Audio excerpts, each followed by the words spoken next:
क्योंकि देखिए 1 number 8 number से बहुत सारे स्टूडेंट क्या होते हैं, छट जाते हैं। उनका मेहनत, उनका नॉलेज कम नहीं होता है।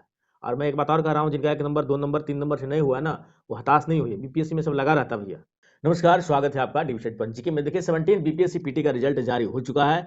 कट ऑफ की बात करते हैं तो कट ऑफ सभी लोगों को पता है, बताने की आवश्यकता नहीं है। जनरल का 91 पॉइंट समथिंग गया है, बीसी कैंडिडेट का 84 पॉइंट समथिंग, यार सभी कैटेगरी का आपको आप देख सकते हैं कि कितना कितना गया, इसमें कोई बताने की आवश्यकता नहीं, सभी लोग जान रहे हैं। देखिए आज मैं जो बात करने वाला हूँ ना, ये जो 2 शिफ्ट में एग्जाम हुआ, यानी कि 2 दिन जो एग्जाम हुआ बीपीएससी का, उसके बारे में बात कर रहा हूँ।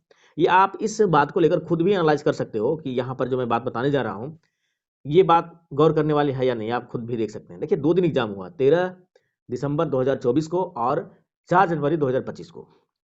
तो देखिए यहाँ पर जो एग्जाम हुआ है, तो देखिए लगभग सभी लोगों को पता है कि 13 जनवरी वाला का जो एग्जाम हुआ, सॉरी 13 दिसंबर वाले का जो एग्जाम हुआ है, उसके रिस्पेक्ट में 4 जनवरी को देखा जाए तो क्वेश्चन का लेवल उसका क्या रहा है, डाउन रहा है। मतलब वो आसान रही है, ठीक है। और ये यदि आसान रही है, लेकिन जहां पर रिजल्ट की बात करते हैं तो रिजल्ट में कॉमन कट ऑफ है। दोनों शिफ्ट का जो हुआ है एग्जाम, दोनों डेट में जो एग्जाम हुआ है, दोनों का क्या सेम कट ऑफ है, कॉमन कट ऑफ है। या तो आप 13 दिसंबर को दीजिए या 4 जनवरी को दीजिए, दोनों के लिए अलग अलग कट ऑफ नहीं है, कट ऑफ सेम है। तो जब कट ऑफ सेम है यहाँ पर, तो 2 प्रश्न यहाँ पर उठ जाती है अकॉर्डिंग टू आयोग। आयोग के द्वारा जो बोला गया उसी के अकॉर्डिंग यहाँ पर 2 बातें उठती है। यदि आपने कट ऑफ सेम रखा है, इसका मतलब नॉर्मलाइज, या तो फिर बिना नॉर्मलाइज का आपने रिजल्ट जारी कर दिया। या फिर स्केलिंग भी आपने बात की थी, तो स्केलिंग भी यदि किया जाएगा तो वहां पर जो नंबर इसका आसान होता है ना, उसको क्या किया जाता है, एवरेज थोड़ा सा घटाया जाता है, टफ वाले को थोड़ा बढ़ाया जाता है ना। तो यहाँ पर मुझे नहीं लगता है कि 13 जनवरी वाले का मार्क्स, 13 दिसंबर वाले का मार्क्स बढ़ाया गया है। क्योंकि इस पर मैं इसलिए कर रहा हूँ कि एनालाइज करने की जरूरत है कि यदि आपको मान लिया जाए कि 83 नंबर आया था, 84 नंबर आया था, तो बीसी कैंडिडेट से यदि आप बिलोंग करते हैं तो आपका रिजल्ट यदि होना चाहिए था या हुआ है, ऐसा आप गौर कर सकते हैं। यदि 84 मतलब कट ऑफ से कम नंबर है और उसका रिजल्ट आना चाहिए था, लेकिन ऐसा कहीं नहीं लग रहा कि कम वाले को थोड़ा बढ़ाकर हुआ था, नहीं हुआ है। और जो 4 जनवरी को दिए हैं उनका मार्क्स मान लिया कि 85 था और उनका रिजल्ट नहीं हुआ है। बाय द वे यदि ऐसा होता है तब समझिए कि नॉर्मल यहाँ पर स्केलिंग भी हुई होगी, लेकिन ऐसा कहीं नहीं लग रहा है। तो इससे क्या हो रहा है, इससे 13 जो दिसंबर का एग्जाम हुआ और 13 दिसंबर को जो भी कैंडिडेट एग्जाम दिए, उन्हें क्या हो रहा है, लॉस हो रहा है, उन्हें घाटा हो रहा है। और जो 4 जनवरी को दिए उनको फायदा हो रहा है। यदि आप रेशियो भी उठाकर देख लीजिएगा ना, यदि आसपास कोई दिए उनका रोल नंबर देखिएगा, तो उस रोल नंबर के अकॉर्डिंग थोड़ा सा आप आसपास देखिएगा ना, तो परसेंटेज आप उठाकर देख लीजिए कि परसेंटेज 13 जनवरी वाला, 13 दिसंबर वाला जो एग्जाम हुआ है और 4 जनवरी वाला में जो एग्जाम हुआ है, तो 13 जनवरी से परसेंटेज अधिक है 4 जनवरी में।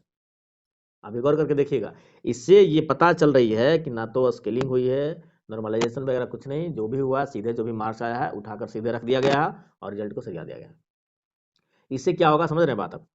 इसमें जो है सीधे सीधे आपको 4 जनवरी वाले को फायदा होगा, और 13 दिसंबर वाले को पूरी तरह से लॉस है। उससे क्या होगा, कट ऑफ थोड़ा सा और बढ़ गया है, ठीक है। अभी कहिएगा कि कट ऑफ कम ही गया है, देखिए मैं बात मान रहा हूँ, सीट के अकॉर्डिंग देखा जाए तो मतलब कम भी आप नहीं कर सकते हैं। और ये जो आसान वगैरह वाला बात था ना, तो बीपीएससी में सब दिन क्वेश्चन 5-10 आसान ही होते हैं, वो दिखने के लिए आसान लगता है, बात सही है।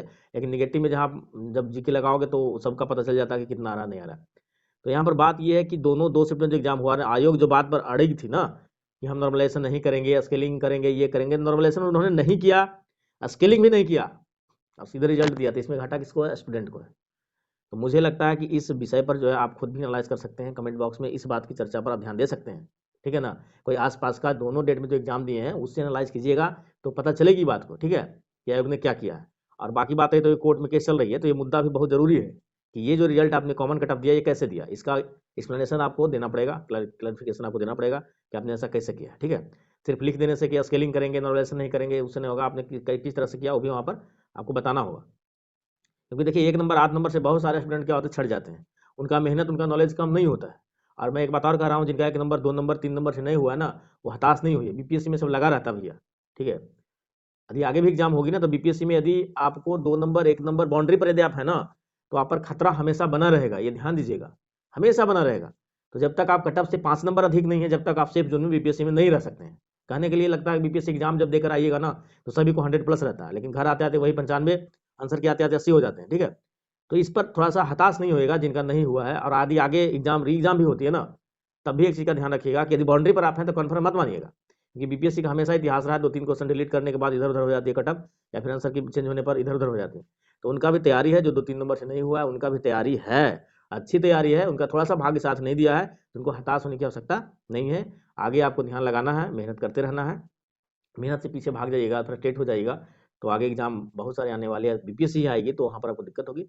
तो यहाँ भी दिमाग में रखिएगा कि 3 नंबर से यदि नहीं हुआ, 2 नंबर से नहीं हुआ, 1 नंबर से नहीं हुआ, तो फ्रस्ट्रेट मत होइएगा, ठीक है। आप लगे रहिएगा, कभी न कभी आपको सफलता ज़रूर मिलेगी, क्योंकि जब आप सफलता मेहनत करोगे ना, तो देखिए यहाँ पर थोड़ा सा ये हो जाता है, लक भी हो जाता है, किन्हीं-किन्हीं लोगों का लक हो जाता है साथ, तो उनका हो जाता है, क्योंकि बाउंड्री पर जो आस-पास है सबकी तैयारी होती है भैया, ठीक है।